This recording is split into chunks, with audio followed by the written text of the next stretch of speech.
Hi, this is Popp of Gunpoint Recording Studios. You can find us at myspace.com/Gunpoint Recording Studios. We're going to talk about how I recorded the bass guitar through my board. I normally don't use a DI, but because I had to play bass and I'm not really a great bass player, more a guitar player, I chose to use a DI this time, and I used the Avalon U5. This is a little bit pricier than your normal everyday DI, but it's got a great sound. It's industry standard, and it's probably the least expensive product they have, and it's still pretty expensive. I plugged that in, and I went into channel 15 of my board. Channel 15 of my board is my standby bass guitar channel.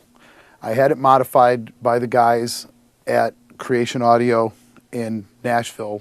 I asked them, I need a channel specifically for bass, and they custom tailored this for me. They said, all right, we're going to put these series in here.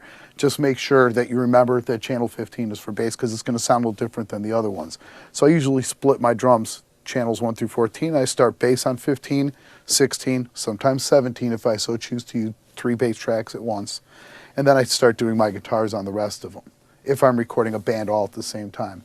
Normally, I get drums, a couple of scratch tracks, and I'm good.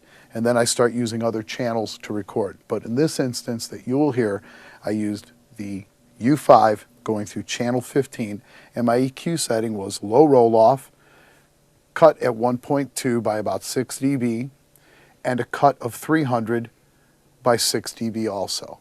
Why was I cutting all that mid out? Well, I'm not a really good bass player, and I was using a guitar pick, which gives a lot of attack, and I wanted to get rid of some of that honky, nosy sound. So I chose to EQ it like that.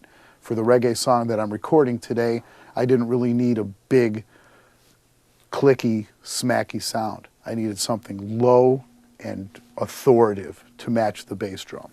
So we're going to listen to that now.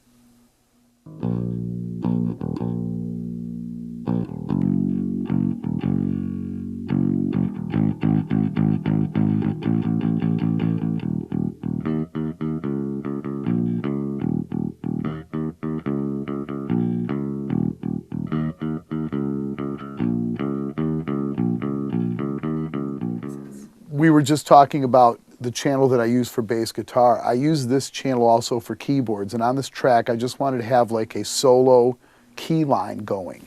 So I went directly into the board. I bypassed the DI because the keyboard has great fidelity. I went directly into the board, and I bypassed the EQ. I disengaged it, so all we have is the sound of the keyboard, and this is what it sounds like.